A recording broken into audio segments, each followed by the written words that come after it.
The Couple Next Door, written by Peg Lynch and starring Peg Lynch and Ethel and Bunce.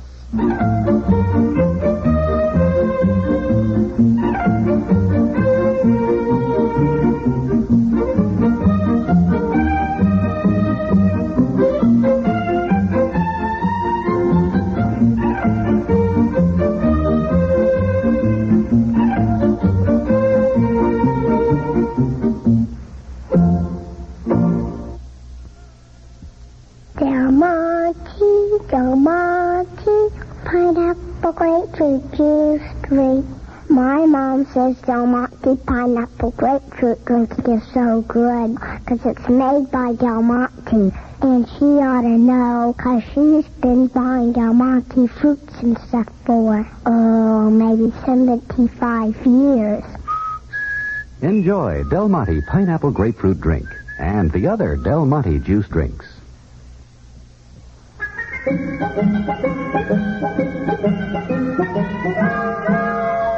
For goodness sakes, where do you think you're going? I'm going to the office. Oh, now we had all that out last night. You know what the doctor said. With the shape that ankle is in, the doctor said you should absolutely not walk on that foot, Now, dear. look, as soon as I get downtown, I'll send the office boy out for a cane. Well, I think it's very foolish. Look, if I don't go to work, I won't have a job. Charlie Bemis will have it. Oh, honestly, dear, he's just helping out with your work while you're laid up. I hardly slept at all last night, boy, when I thought of how ironical it is. Charlie loses his job, I recommend him for one with my company, then I go skiing, wind up with a bum ankle. Charlie takes over my job. He's not taking over your job. Charlie said Mr. Cranshaw merely wants Charlie to get acquainted with the setup down there. Then he has a special job in mind for him. Yeah, mine, probably.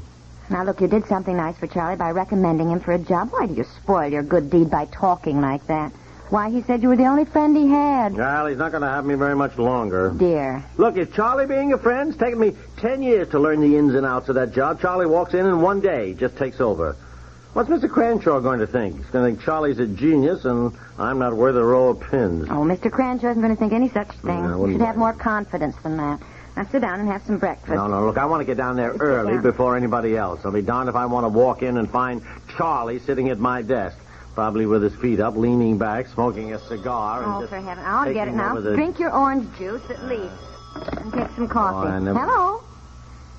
Oh, good morning, Charlie. We're just talking about... Is that Charlie? Huh? Oh, well, hold on, Charlie. He says he's already down there, opening the mail, and nothing looks too important, so you just stay home today and take care of that ankle. You tell Charlie Bemis that I'll be down there in 20 minutes.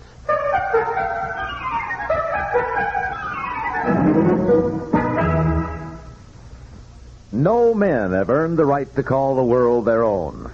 Two who have come fairly close on the basis of travel and experience are Edward R. Murrow and Lowell Thomas. Wanderlust has never served a more fruitful purpose than theirs, for it's their eyewitness experience that lends so much authority to their broadcast. Monday through Friday evening on most of these same stations, you're listening to more than mere second-hand reports when Edward R. Murrow and Lowell Thomas are on the job. Each man has the knack, born from personal experience, of translating a headline into its historical values, a news feature into its full depth of meaning.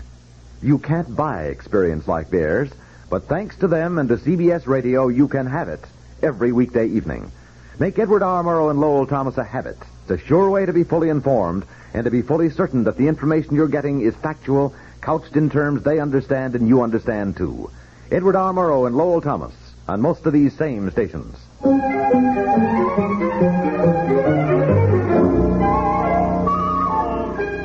Honey? Oh, for goodness sake, hello, dear. Well, how did things go at the office today? I'm dying to hear. And how is your ankle? Well, look, I didn't move around at all. I got this cane. You know, I made out just fine. Yeah, let me help you with your coat. Yeah. Well, how'd things go? Huh? Well, must say, you were right. I was wrong. What do you mean? Well, kind of ashamed of myself, to tell you the truth. Charlie really couldn't have been nicer. Oh, good. I told you, dear, not to worry. I know. You were right. He was nice, huh? Look, he was so nice that actually I was embarrassed. Really? Well, you know, when he wanted to see me, he'd knock at my door like a little mouse. I finally got so I said, Charlie, please. Oh, sure. I mean, actually, it really is downright embarrassing to have one of your friends suddenly working in the same company and under you know. Oh, yes, I can see that. Well, are you over, Charlie? Well, I mean, I suppose so. Nobody's sure just what job he's got yet. But, Well, I hope it works out. I suppose the situation is a little awkward. Oh, yeah, because I was very careful, not to sort of lord it over him. Oh, sure. Actually, it really does give you a wonderful feeling to think that you've done something for somebody. Of course it does, dear. And for your sake, I hope Charlie works out since you recommended him. Oh, he'll do fine, and I'm there, keep an eye on him and give him any help he needs. Oh, sure, of course. I was just wondering if maybe I ought to give Charlie and Madge a call, ask them if they'd like to drop over tonight. I mean, just to show that, well, Oh, uh-huh. Yeah. Yes, uh-huh. Well, I know. Maybe so, dear. Yeah, kind of. All right, you do that, dear, and I'll start dinner.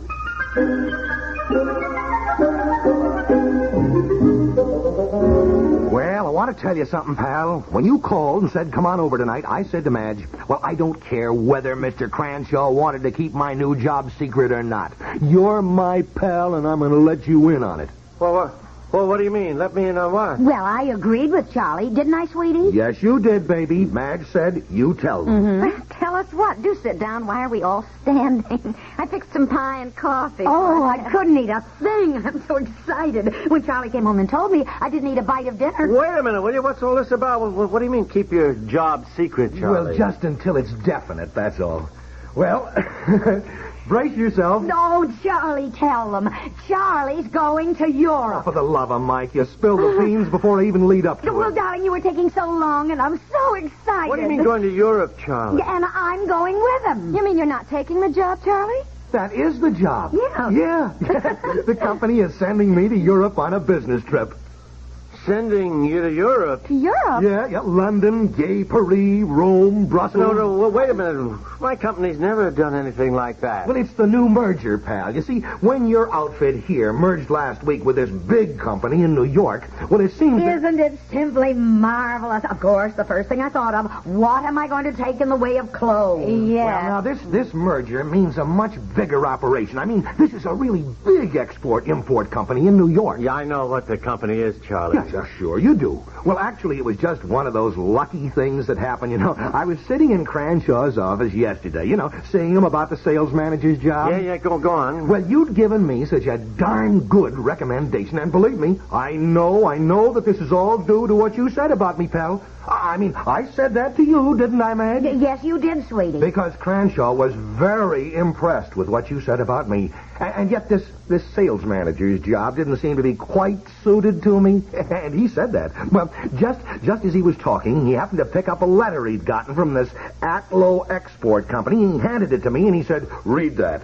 Yeah. So I did. And it seems that they were asking him to recommend any, bright young man he could think of to be sent abroad to buy merchandise. And Cranshaw said, how would you like that? And Charlie said, how would I like that? Well, I didn't put it that way, man. I just said I thought it was right down my alley. I said I thought I'd be a good man for the job. Well, we talked about it a while, and then Cranshaw put in a call to New York. And while it's not definite, Cranshaw said it was 99% sure. Oh, well, That's wonderful, Charlie. Wonderful, Well, Charlie. if I get it, I'm going to work like a dog, pal. Now, after all, you recommended me, and by gosh, it's up to me to make good. Not only for my sake, but for yours. And I'll never forget it. Oh, well, now, Charlie, I didn't do anything. Oh, yes, you did. If you hadn't sent me in to see Cranshaw in the first place, I'd never have gotten this. And frankly, well, I'm not very good at sentimental stuff, pal, but, well... Charlie had tears in his eyes tonight when he came home and told me about this. And he said to me, and these were his very words, he said, Madge, don't you ever forget that we owe this to the only real friends we've ever had. And I meant it from the bottom of my heart, pal. Now, I know I've been a pain in the neck to both of you at times, but... by gosh, I'll never forget this. Well, I won't either. When I think of getting this marvelous, simply marvelous opportunity to travel abroad with all our expenses paid just because of two wonderful people like you. Well, my goodness, I didn't do anything. Oh, you Madge. did. You did. When you found out Charlie lost his job, you gave me moral support. Well, you gave me more than that, pal. You gave me a job. Well, it's wonderful, Charlie. I mean... Well, how can you get away, Madge, with 4 children? Oh, I called Mother right away, and she said not to worry about a thing. She'd love to take care of the boys. Uh-huh. Well, will you be gone all the time? All year? Oh, no, I'm just going on the first trip. Yeah, I'll be 6 months in this country and 6 months traveling. At least that's the way it stacks up now. Of course, all the details have to be ironed out. Well, I certainly hope it all works out for you, Charlie. Don't you, dear? Dear? Oh, yes, works out. Yes, I should say so. I'm glad you're getting a job you like, Charlie. And, well, any help I gave, I was glad to do. Never forget it. Never forget it, will we, Madge? Never. Just never. Do you mind if I give your husband a grateful kiss? Oh, not at all. Let's not all be so sad. My goodness, this is wonderful. And will you excuse us now while we bring in the pie and coffee? Oh, of course, Come on, darling. dear. Charlie and I have a million things to talk about. You know, passports and clothes and flying and...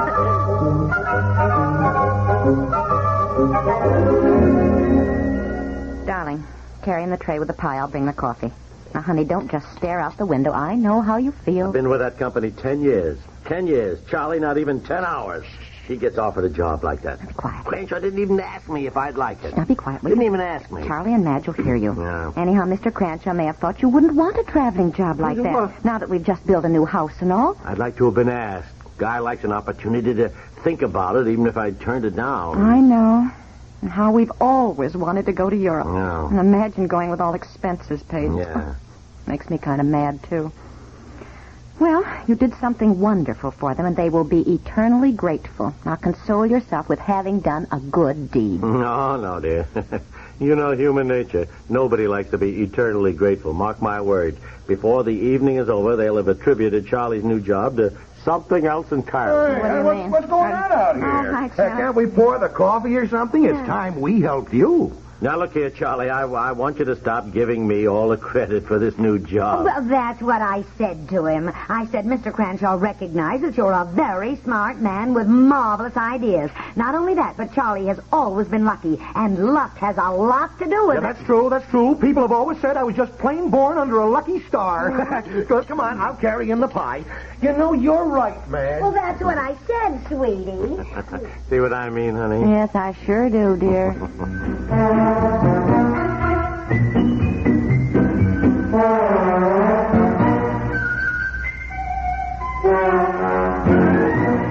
Have you had your soup today? Campbell's, of course.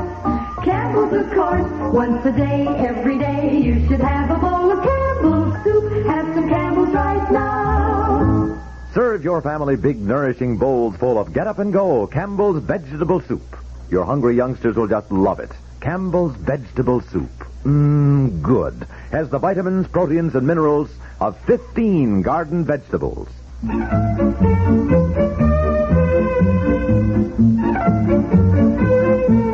The Couple Next Door is written by Peg Lynch and stars Peg Lynch and Ethel and Bunce with Audrey Christie and Don Briggs, and is produced by Walter Hart.